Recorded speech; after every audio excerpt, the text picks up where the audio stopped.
everyone, welcome back to Kylie's Corner. So in this video, I am reacting with my boyfriend to watching Shadow and Bone. It is a really casual first impressions kind of reaction and video, so I'm just filming with my front-facing camera while we're sitting on the couch, and you get to see kind of just our initial quick thoughts. So this isn't going to be a groundbreaking review on the TV show. This is just, our initial response and what we like, what we didn't like at the end of each episode. So I hope you enjoy, and at the end I do talk a little bit more about my thoughts overall from the TV show. So stick around until then if you want to hear my afterthoughts. Okay, I hope you enjoy.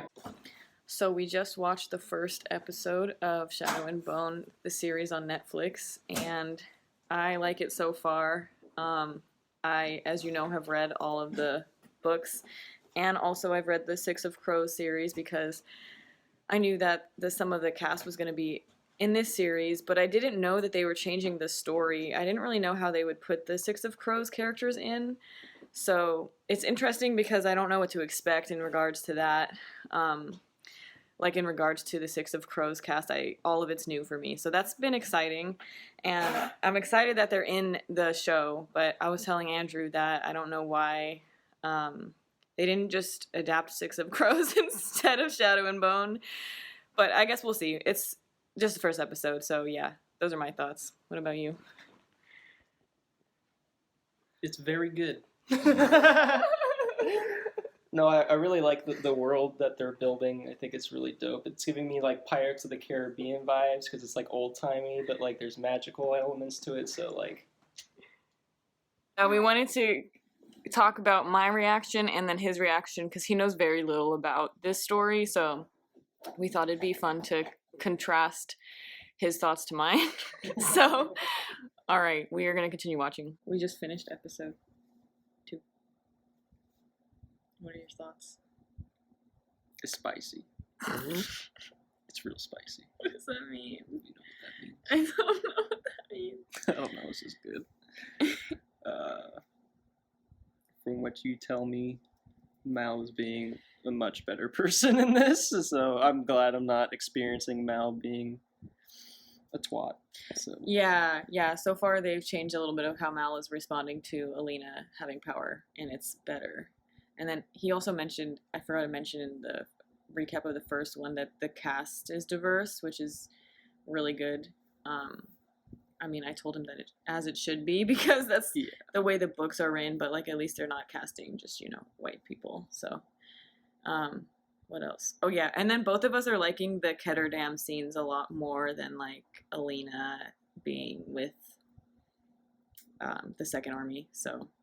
Yeah, a much more interesting world, I would say. Yeah. Just like the environment itself, it's called Ketterdam. Yeah, Ketterdam. Yeah, that place is just like thriving and everything that's going on, but like in the other story, it's just kind of like open tense land. Yeah. Open land, yeah. So. Yeah, Ketterdam I think is really well suited to be adapted for like the film. Like it's really cool to see it on the screen, and it's because there's just, like he said, there's so much going on, and there's like all these brothels and people walking on the streets, and like no one ever sleeps, and that's how it is in the book. So I think it's just better suited naturally for like a film. So who's your favorite character right now? Inej. I love Inej. Inej is dope. Yeah. Who's yours? Jasper. Jesper? Jesper. Yeah, Jesper's. I know it's hard because all of the cast in Six of Crows is so good. Like, I don't know, because I really like Jesper too. He's funny. Yeah, he's so funny. He's very entertaining. Yeah. Yeah. All right, we're gonna watch the third one now. Is that us again? Hello. We just finished the third episode. We did. What are your thoughts? Goat. There was a goat. Best character. And it was great. I will be very disappointed if the goat doesn't stay. Yeah, same. But also it will stress me out because I don't want the goat to get hurt. The goat's not going to get hurt. You don't know that. They're in the middle of danger. I will cry so hard if the goat dies. Yeah, I'll be really upset. Yeah, I don't really know if I have much else to say. Things are chugging along. There's a goat. Jesper. Jesper. That's all. Jesper and the goat stole the show for this episode. Definitely. The best. It was so cool. Yeah. I don't know. I don't have any other thoughts. They crossed the fold with the goat and messed up a bunch of those, what are they called? Velcros? Volcra. Yeah. I keep wanting to say Velcro. It was amazing and badass. Yeah.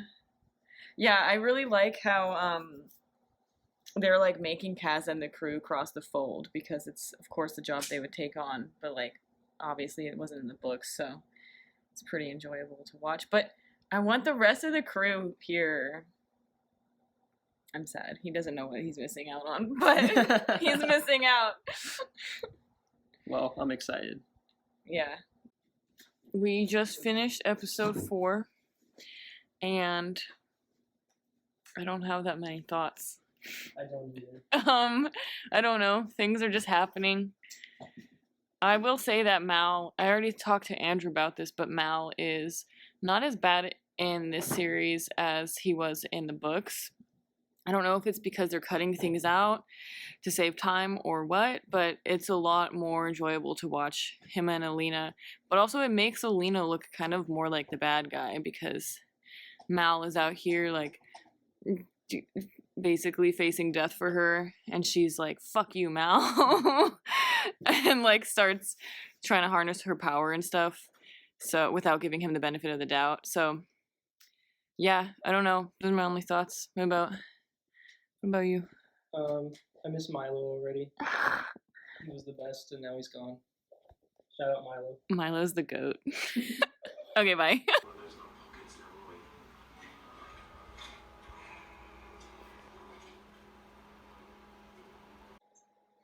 We just finished episode 5, and I think this has been maybe my favorite episode because it was really entertaining. Also, I forgot to mention, in the 4th episode, there was a little bit of a heist with our cast from Six of Crows, so that was really enjoyable. And then in this one, there was also a heist, so also really enjoyable. And in the end, when Alina just hops into their fucking wagon, it was so funny. Yeah, I don't know, this one is one of my favorite episodes because it was the most action-packed, I think, and it had like all of the characters except for Miss Nina, who I'm thought would be getting more screen time by now, but I guess we'll just have to wait for that. What do you think? Sames. It was a good episode. I think it was my favorite too. Yeah. Yeah. I'm excited to watch the next one. Well, we just finished episode 6, and I got what I asked for because Nina was in this one a lot more. And I have said this before, but I really like the banter between Nina and Matthias. But yeah, they're enjoyable to watch. I don't know why we're getting only Nina's backstory in this, but, you know, it's working for me, so yeah. What else happened in this one? Oh, Mal is not so bad in this TV adaptation. They made him a lot more palatable for me, so I'm also enjoying that because I really didn't want to have to watch Mal be like actual how Mal was in the books, so I'm glad I don't have to watch that. And yeah, what about you, Andrew? It was good. The Six of Crows people were running and they had to fight, and those scenes were really good. Oh yeah. Those scenes were really good. Yeah. Jesper stole the show again for me. His fight scene was the best. Is he still your favorite character? I think so, yeah. Yeah. Hoping for a Milo comeback. Oh my god. Episode 7. Episode 7. And we both hate her faller. Her neck bones be poking out. Yeah, it's really disturbing, and it's not what I pictured when I read the book. I pictured it like more like a necklace that just laid flat on her, but was just kind of stuck to her skin. Yeah, now we're left with that disgusting BS. Yeah, it's like for potentially the rest of this show. Yeah, it's under her skin. It's just disgusting. I don't know. I'm like not very happy with that choice of. And then Andrew was saying he doesn't like the power dynamic between the Darkling and Alina.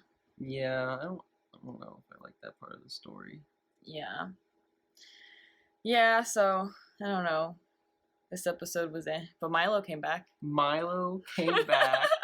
That was pretty great. He saved the day. He saved the day. He saved Mal. Yeah. Jesper kind of inadvertently saved Mal. Jesper's just the real hero of this show. I'm telling you, Jesper and Milo. What did you think of Genya's betrayal? Genya. Yeah, that was kind of messed up. I thought she was good. Yeah. So that's. But also, she wanted revenge on the king. Yeah, she did. For using her as a. Yeah. So. Alright, we're gonna watch the last episode now. It was really good overall, and now I'm sad that there isn't a second season to watch. Yeah, I wish we could just watch. It left on a cliffhanger. Yeah. I mean. Pretty big one. Yeah. I mean, I like kind of know maybe what's gonna happen, but he doesn't. Milo's gonna come back and save the day. Milo, our favorite character. I'm just gonna get a poster of Milo the goat.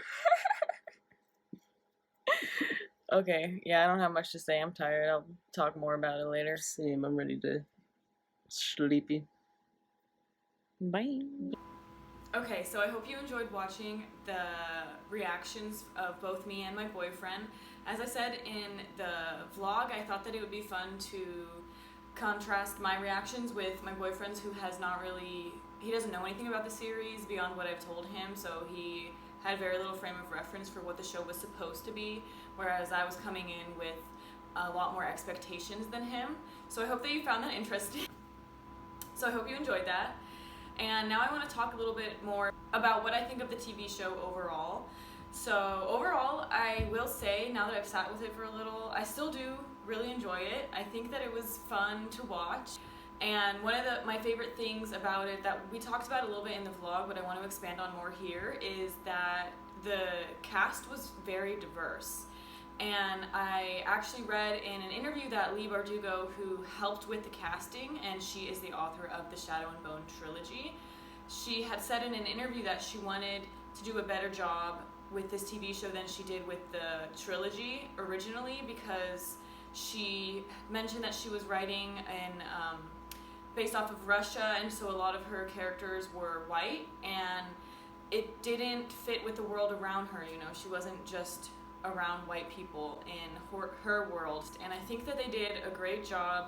I really, really liked the cast, not just the diversity of the cast, but each of the individual members that were cast. And I know that the woman who played Alina is a newcomer, and there's one other person that's also a newcomer, as in they haven't ever been in any big shows before, and they did so well. They were phenomenal. I think most of the acting was really strong for all of the characters. I was a little bit disappointed with Kaz, but I think that might just be because he was the only one who looked a lot different in my head than what I saw on the screen from the TV show, and so I think maybe that was just my own expectations being let down, and not Kaz's actual performance being a letdown, if that makes sense. But other than that, Jesper was phenomenal. I think he stole the show for me. His acting was phenomenal. I mean, I think his character in general is written to be lively and kind of a steal the show type of character, but the actor really played into that part so well. He was so enjoyable to watch on the screen. Inej was, I couldn't have asked more from Inej. Nina as well. I mean, just all of them were really good. So I loved that the characters were diverse, and I also just liked who was cast in general. They were very strong. So the other thing that I enjoyed about this was that they did add in those characters from Six of Crows, and I thought that they did it pretty seamlessly. I didn't think it was awkward when Kaz and them were trying to cross the fold and go to get Alina. I thought that it was done really well, but I also just can't help but asking, and I asked this in the vlog, like, why didn't they just adapt Six of Crows? And again, this is me coming from my own Shadow and Bone hatred. Like, I didn't really like the trilogy, and so of course I would rather see the Six of Crows duology brought to life. And especially if they were going to integrate those characters into this TV show anyway, I can't help but feel like they should have just gone ahead and done the Six of Crows adaptation instead. Kind of going off of that is that a lot of things from the book were cut out in this TV show adaptation, which is to be expected. I think that most adaptations from books to TV that I've seen, or books to movies that I've seen, they do cut out a lot, just naturally it happens. So it's to be expected, but I felt like some of the characters and some of the scenes were lacking because they were trying to cram so much into only 8 episodes. That's really not that much time to not only try to bring the Shadow and Bone first book to life, but then also try to bring our cast from Six of Crows to life and integrate them and weave them into the story. So I think I was kind of let down with how much was cut out because of that, because it was a lot. Like, for example, one of the main things that I was let down on is we didn't really get to see a lot of Alina's inner thoughts and struggle between what she's feeling about Mal at any given moment, and I thought that in the TV show it was a lot harder to understand why she suddenly went to Bagra and then was like, alright, screw this, I'm going to start using my power, because we weren't really getting to see her inner thoughts on Mal and what led her up to deciding to not care about him as much. And we also don't get to see a lot of her inner thoughts on the Darkling either. And I feel like that just left a lot to be desired for me, because in the show I just didn't feel her struggle as much as I did in the book. And I am confused about some of the choices that were made in this TV show. I mentioned also in the vlog that I don't really understand why we only got Nina's backstory for the purposes of this show, because all of the Six of Crows cast has truly amazing backstories that add so much depth to their characters. And so I just didn't really understand why they chose to show Nina's backstory and then not the others, and have Nina be out of the crew for the whole entire series. She was not in the crew in this first season at all. So I just was confused about that. I also didn't really like how they changed the Darkling as a character so much, because he was a sergeant or something in this TV show. His whole role was different here, and I just didn't, like, why? Why did he have to be a soldier? Why couldn't he just be the Darkling who was this imposing figurehead? I didn't really understand that change. So those are my more formed thoughts. Will I be watching season 2? Yes, despite all of the things I just said that I didn't quite enjoy, I will definitely be watching season 2. It's fun, it's entertaining. Is it groundbreaking? No. Is it staying very, very true to the trilogy?